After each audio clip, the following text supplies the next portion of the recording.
अस्सलाम वालेकुम dear students आज का जो हमारा टॉपिक है वो है velocity and Galilean transformation equations. Students ये लेक्चर हमारी लेक्चर सीरीज़ जो कि थ्योरी ऑफ रिलेटिविटी के बारे में उसका 10वां लेक्चर है।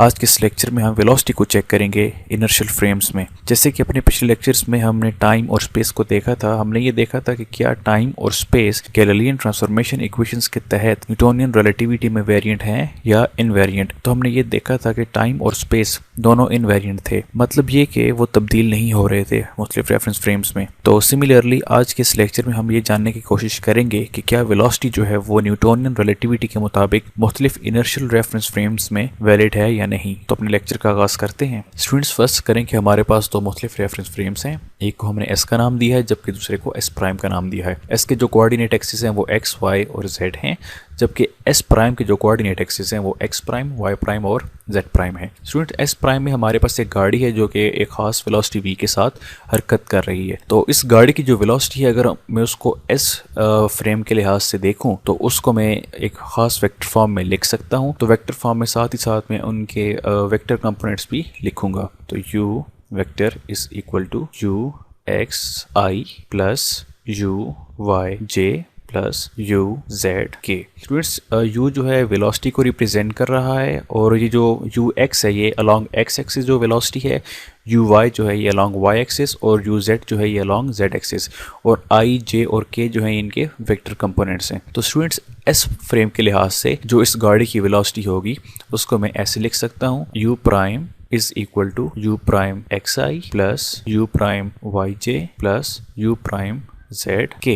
इसको इक्वेशन ए का नाम दे देते हैं और इसको इक्वेशन बी का नाम दे देते हैं। तो स्टूडेंट्स वेलोसिटी को अंडर न्यूटोनियन रिलेटिविटी में ये देखने के लिए कि क्या वो वेरिएंट है या इनवेरिएंट, तो हम गैलीलियन ट्रांसफॉर्मेशन का इस्तेमाल करेंगे। So from Galilean transformation equations, जैसे कि हमारे पास गैलीलियन ट्रांसफॉर्मेशन इक्वेशंस थी वो x prime is equal to x minus v t और y prime is equal to y और z prime is equal to z।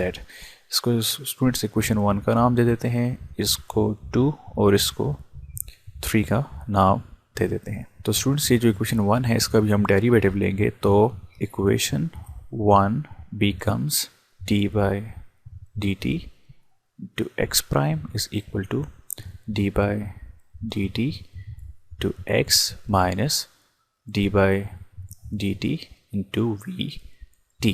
जब वेलोसिटी को हम इधर u की फॉर्म में लेते हैं तो ये हमारे पास वेलोसिटी आ जाएगी u prime x is equal to u x minus d by d t और टी या बस में कैंसिल हो जाएंगे तो हमारे पास v बच जाएगा। तो स्टूडेंट्स ये हमारे पास एक नई इक्वेशन आ जाएगी। इस इक्वेशन को हम इक्वेशन 4 का नाम दे देते हैं और सिमिलरली ये जो इक्वेशन 2 है इसका भी हम डेरिवेटिव लेंगे। So equation 2 becomes d by dt into y is equal to d by dt into y, ये y प्राइम होगा। तो स्टूडेंट्स ये हमारे पास आ जाएगा u prime y is equal to u y। हमारे पास एक और इक्वेशन आ जाएगी, इसको हम इक्वेशन 5 का नाम दे देते हैं। तो स्टूडेंट्स इसके बाद अभी ये जो हमारे पास इक्वेशन 3 है हम इस इक्वेशन 3 का डेरिवेटिव लेंगे। सो 3 becomes d by dt into z prime is equal to d by dt into z। तो ये हमारे पास आ जाएगा u prime z is equal to u z। तो इसको हम इक्वेशन 6 का नाम दे देते हैं।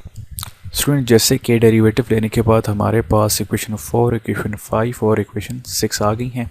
अभी हम इन तीनों इक्वेशंस को आपस में कंपेयर करेंगे और इनकी जो लेफ़्ट साइड है जैसे कि u प्राइम x है, u प्राइम y और u प्राइम z, इसको अलग करके लिखेंगे एक साइड पे, जबकि उसकी राइट साइड है u x minus v, u y और u z, इनको अलग करके लिखेंगे दूसरी तरफ। तो हमारे पास इक्वेशन आ जाएगी u x, साथ में हम इनके वेक्टर कंपोनेंट्स भी लिखेंगे, u x i component plus u prime y into j plus u prime z into k component is equal to. तो सिमिलरली इनकी जो अभी राइट साइड है उसको हम लिखेंगे u x plus u y plus u z और जो v है इसको हम एंड में लिखेंगे। तो u x i component plus u y j component plus u z k component और माइनस v v को हम अलग करके लिखेंगे। तो स्टूडेंट्स ये अभी जो हमारे पास इक्वेशन आई है ये एक जनरल इक्वेशन है वेलोसिटी की under Galilean transformation equations. v जो है इधर अपनी जनरल फॉर्म में लिखा हुआ है, इसको हम अलॉन्ग x एक्सिस भी ले सकते हैं, अलॉन्ग y एक्सिस भी ले सकते हैं और अलॉन्ग z एक्सिस भी ले सकते हैं। तो स्टूडेंट्स अगर आप गौर करें तो ये जो अभी हमारे पास इक्वेशन आई है u prime x i plus u prime y j plus u prime z के, और ये जो दूसरी तरफ इक्वेशन आई है, अगर हम इन दोनों इक्वेशंस को कंपेयर करें अपनी इक्वेशन ए और इक्वेशन बी के साथ, इक्वेशन ए हमारी बराबर थी u x i plus u y j plus u z k, तो हम देख सकते हैं कि u x i prime plus u prime y j plus u prime z k ये बराबर हैं यू प्राइम, जबकि जो यू एक्स आई है प्लस यू वाई जे है और यू जेड के है ये बराबर है यू के, और पीछे हमारे पास बच जाता है माइनस वी, तो माइनस वी। तो students this is our final equation. ये हमारे पास वेलोसिटी की इक्वेशन है अंडर गैलीलियन ट्रांसफॉर्मेशन इक्वेशंस। तो स्टूडेंट्स इस रिज़ल्ट से हम ये देख सकते हैं कि जो वेलोसिटी है वो चेंज हो रही है, मतलब कि उसमें कमी या ज़्यादती हो रही है। तो हम ये कहेंगे कि जो वेलोसिटी है वो गैलीलियन ट्रांसफॉर्मेशन के अंडर जो है वो चेंज होती है, वो एब्सोल्यूट नहीं है।